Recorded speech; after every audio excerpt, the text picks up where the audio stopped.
Hi, I'm Morgan Dreamus with RT Book Reviews, and today I have Elizabeth Eulberg in the seat. Hi! Hello! You just got done releasing a book. It's called Revenge of the Girl with the Great Personality. Yes. Tell me how that name came about, because we all know when you say great personality what that really means. Yes, we do. Right? Yes. Ago. Yeah. So it's funny because it was the title came right away when I came up with the concept of the book. I was having this guy that I had a crush on. He was emailing me and said, "Oh, you're going to find a guy someday because you have such a great personality." And I was just like, what did you just say to me?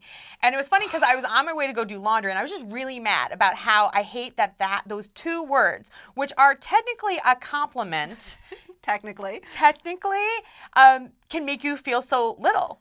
And so I was like, you know what? I'm going to write a book about a girl with a great personality, and I'm taking the label back. And it was funny because I was like, what should it be called? And I really wanted a great personality in it. And I just said something for a year. I referred to it as something like Revenge of the Girl with the Great Personality, because I thought there was no way my publisher was going to let me keep the title because it was so long. But every time I mentioned the title, people were like, "Oh yeah, no." So so we got to keep it. Yeah, I got the title. But here's the thing, like Lexi, your heroine, she's not like, she does have a great personality, but she's also really pretty. She's got great friends. She's really smart. So it is truly a compliment when you say, because she's the girl you want to hang out with. She always has something super funny to say. And reading the book, I'm like, I would hang out with her in a second. Well, yeah, and that's the thing with Lexi. But in her world, she grows up in a household where her sister is in the beauty pageant. So her mom is like, your sister's the pretty one. Mm-hmm. Because you can't be dynamic and have a great personality. But also, when you first meet Lexi, she is becoming a self-fulfilling prophecy. So she doesn't spend any time on herself. She wears baggy clothing. She doesn't, do her hair. She just has it messy because she just feels like, why bother? Because I'm always going to be the girl who's clever and funny, and guys are never going to see me this way. So she backs herself up into that corner almost, instead of, but people want to hang out with her because she's so great anyway. So it doesn't matter what makeup she has on, and it takes her a while to figure out what works for her. Well, and she is self-deprecating in the most hilarious way. Okay, so I've got my favorite quote in the whole book. All right, are you ready? All right, yes. Okay, so there's this really, really handsome boy in her class, and his name's Taylor. And she says, if Taylor was given a choice to spend 7 minutes in a closet with me or face hungry zombies, I'm sure he'd ask me to be the timekeeper in his zombie fight. Yeah. And I love that, because it's so funny, because she just doesn't think of herself like that, and it's so, and you're right, it is self-fulfilling, but she has such a sense of humor about it. It's not something that really depresses her. It's almost like, well, I guess let's just go have a good time then. If you want to hang out and get pizza, let's go get pizza then. Yeah, no, it's funny because, she can't, and no one can control what people think of themselves, or what people think of you. You just can't, change people's minds. They're going to do what they want. So with her, she is a lot of fun to be around. And I think she gets, especially at the beginning of the book, she just gets to a point where she's just kind of a little sick of guys never seeing her that way. But she's the girl they all want to hang out with because she's just really cool. So they're just kind of being stupid for not looking past anything else. But also, she doesn't really ever put herself out there that way, because she just, again, her perception of herself is, I can't be. And it's mostly because of her mom putting so much on her younger sister. Your sister's a pretty one. We got to focus on Mackenzie and her many pageants and crowns. Team Mackenzie. Team Mackenzie. So the whole family becomes just absorbed in these little girl pets. She's only 7, and she's competing. And she's got, at one point you describe everything. And she's got hair falls, and she's got the false teeth, the flippers. Yeah. And she's got the eyelashes, and and it's so funny because Lexi's all like, what is good? Are you dressed up like a cowgirl or a stripper? You're you're not even 10 yet. What's happening here? And it's funny because we do, now with reality TV, we actually watch these shows, and you're not making this stuff up. This actually happens. No, and it's crazy because originally when I had the great personality idea, the beauty pageant thing wasn't in it yet. But I was talking to my editor, David Levithan, who's brilliant, and we were just talking, and I had that idea. He knew I was working on it, and I said, I am obsessed with toddlers and tiaras because it's the point of view of the kid. You see the parents and all they go through, and every once in a while you see a family member, an older brother and sister off to the side. And I was just like, what is it like to be in that family where so much attention and money goes to this, and things that they, you see them basically holding down like a 3-year-old to get a spray tan who's crying, and it's like, what is all this for? So I just said to him, so I'm obsessed, I want to write a book about it someday. The very next day he called me and said, you have to add it. And at the same time, it just all came together. At the same time, I just said to him, because what is the worst thing you can do to a girl with a great personality but to give her a beauty pageant sister? Like, it was just one of those things I was like, yes. And so, but it ended up working out so well because of everything. And then when I was writing the book, I realized that there were parallels between pageants and high schools. About the fact that, in pageants, it's all about what outfit you're going to wear. What are you going to look like? Because you're going to go up on that stage and be judged. And in high school, like, I remember the first day of high school always being like, I have to wear an outfit. Like, it's going to, everything's going to change because I'm going to wear the best outfit and make my hair and makeup perfect while I strut down that hallway, to be judged by the jocks and the, cheerleaders. And it was just like, it just, so much is placed on beauty, and it just kind of is a little, I'd much rather hang out with somebody cool like Lexi than someone. Well, now Lexi, like, it's a makeover story. Yes. She does undergo a makeover, which is like, ever since I was like watched movies, like makeover stories have always been a favorite of mine. Always. But it doesn't happen like all at once. Like, all of a sudden one day she's like, this quiet girl in the corner, and then all of a sudden she's got, streaks in her hair and everything. What happens is she's got 2 best friends, Cam and Benny. And Benny, he's actually, this is a small town in Texas, yeah. and he's gay, so he's not openly gay, like they know, but he doesn't necessarily spread it around.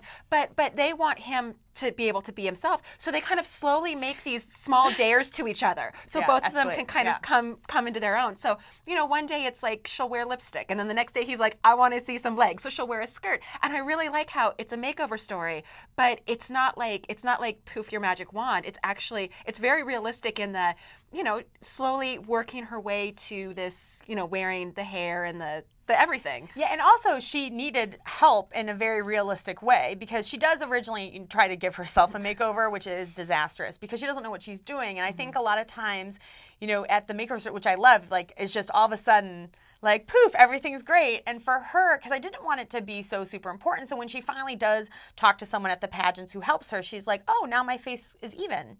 Like, my skin tone's even, and my eyebrows open up my eyes, like little things that she realizes that just gives her the confidence that she was lacking to be, a better version of herself in a way. Not a superficial one, but to have the confidence to be able to confront certain people in her life that maybe have not been treating her as well. Like her mom. Like her mom. There's a lot of drama there, but there's other drama with some boys, because she's got the biggest crush on Logan. Like, yes. And who doesn't remember that feeling, or has that feeling, where when, your crush walks up to you and you literally can't even open your mouth. You're like, and she's kind of like, and she is quick and she's smart. So she comes up with, and she can, the good with the banter. Yeah. But like the idea, and I love in her head, she always comes up with these scenarios of, like, he says, see you later, and that means he wants to get married. Yeah, I know. Because she does, like, any little positive comment he gives her, she feeds off of it in just this bizarre way.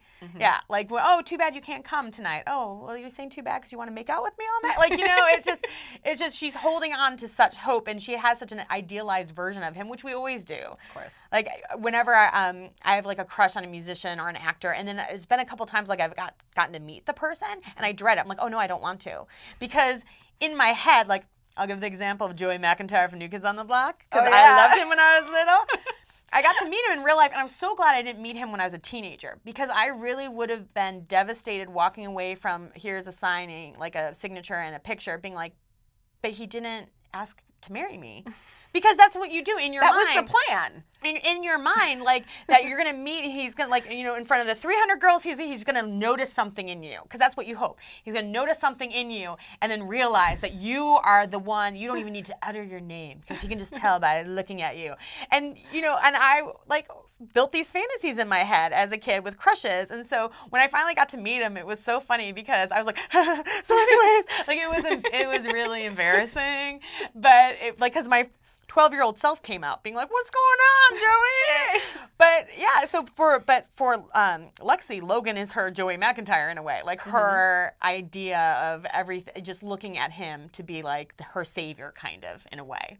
But he's taken. So even as she starts transforming, she actually finds somebody else to date. And Taylor, he's really cool. Taylor is really cool. I really, really liked him because even though she's transforming herself, like he's more interested in like, well, what'd you do today? Let's sit and have a talk rather than, oh, your jeans look so great on you. It's all about like, talk to me. Let's do something. Let's hang out. And it's an unfortunate timing of when Taylor starts paying attention to her because he does start talking to her before all of this happens. Mm-hmm. And they have like a connection, but she's so blinded by, again, I'm in this box. I have a great personality, so no one can think of me this way. So she just assumes, well, the only reason why he's giving me any attention is because, I've started to wear some makeup and put some clothes on. And so it's unfortunate in a way that she continues to sabotage herself even when she feels like she has it all. Yeah, I don't want to give any spoilers. I know. But there's definite there's boy issues just all balled up in one big boy drama. Yeah, boy drama. One thing I wanted to ask you is I noticed in your dedication, you dedicate it to older sisters, and you said something. You said that they never let you they never put you in the corner. You were the baby. Never put baby sis in the corner. So I have to ask, did you ever growing up feel like Alexi? Like you kind of wanted to kind of disappear a little bit, or were you outgoing? Like what was your high school time like? Well, it's very funny. My mom so there's 4 of us, and I had 2 older sisters and an older brother. And my mom would be like, Eileen's the responsible one, Meg's the smart one, WJ's the athletic one, Elizabeth's the musical one. But not in a bad way. Right. So I was just thinking about the boxes you put yourself in. But I was extremely awkward looking growing up. Now I know everybody says that, but I recently posted my 2nd grade picture where I have think of little orphan Annie with extremely buck teeth, really bad glasses, and a rainbow velour striped shirt. Oh, I can beat that. I was wearing tie-dye at one point, and I had the bangs. Oh, yeah, God, the bangs. But so as a little kid, people used to make fun of me because I had really messed up teeth and just this weird hair and everything. So I do remember walking once to a park and boys barking at me, woof, woof, there's a dog. Oh, and so God. I know. And so I was not the big anything to look at for a while. But I will say this, and my mom actually mentioned it in our annual Christmas letter. By 8th grade, I finally figured out what to do with my hair. At the same time, I got my braces taken off and and I got contacts. So when I came freshman year to college, it was... Your makeover. Yeah, it was weird. My mom actually put in the holiday Christmas card letter, Elizabeth, gone are the glasses and the braces and 3 broken hearts before Thanksgiving. Because I finally had boys pay attention to me. That is so cute. I love know. that. I was like, what's up? Yeah, heartbreaker. And then I had no other boys pay attention to me after that. I think I was kind of guys are paying attention to me. I was like, I'll date you. Now he likes me. I'll date you. And then it was why doesn't no one want to date me anymore? I don't understand. It wore off. But so for my first 8 years of high school, I just felt super awkward. And boys were not, it would be one of those things where you pass notes. Do you like Elizabeth? Yes or no? And he would put another box and put maybe. Oh, or just friends. Yeah, yeah. I was like, come on. You don't want to get with this with my retainer. Well, you did have a great personality. I know. I did a school the other day, and this boy raises a hand. He's like, how'd you get to be so awesome? And I was like, because I have a great personality. But I do think it was being the youngest of 4 kids that makes you laugh at yourself because you have no other choice but to. And then being kind of awkward. But my siblings were always very protective of me in a certain way. When I got glasses for the first time, I remember coming home and then being like, you look awesome. Look how pretty you look. And for being 5 years old, to have your older siblings making a fuss over you made me feel good. I did later find out that my mom pulled them aside and said, when your sister comes home with her glasses, you tell her she looks nice. But I didn't know that until recently. What a loving family. But I didn't know, but it worked. I was I just recently said to my mom, thank you, Mom, for doing that. Because I remember it so well, not knowing that they were forced into it. But it doesn't matter. Because at 5 years old, that's what matters, that they said it. Okay, so we have Revenge of the Girl with a Great Personality, yes. and that's out now. Yes. What are you working on next? Because I know you're under deadline right now, which means something's coming. Something's coming. So I'm really excited. My next book is called Better Off Friends, and it's coming out next March, I think. And it's about, it kind of answers the question, can a guy and a girl only be friends? So it's about this McAllen and Levi. They meet in 7th grade, and it's kind of my When Harry Met Sally. It's them through 5 years, and it's how being best friends as a guy and a girl changes through the years and how it affects when one person's dating someone and, you know, feelings get in the way. So it's very fun. And also a chapter takes place in Ireland. So I'm like, fun. So it's like 5 years, 2 continents. I made up a wacky BBC sitcom. So it's a really fun book. I'm excited for it to come out.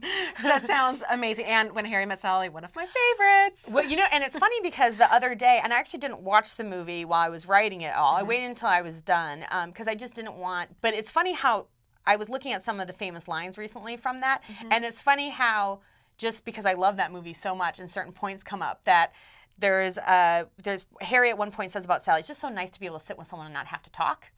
And there's a thing that happens in my book too, just about like when you're so comfortable with someone and you're really good friends with someone, you don't always need to fill the silences. You can just like hang out and not have to entertain each other. There's just a comfort with knowing someone so well, you don't have to always talk. So I was like, oh hey, I kind of did that not even knowing it. Like awesome. Nora Ephron and I are like so like in BFFs. We're so in sync. So what's the name of that again? Better Off Friends. Better Off Friends. And so that's next year, yes, next 2014. Year. Well, I can't wait. Oh, thank you. Thank you so much for talking with me today. Oh my gosh, thank you. It was so much fun. I had a good time.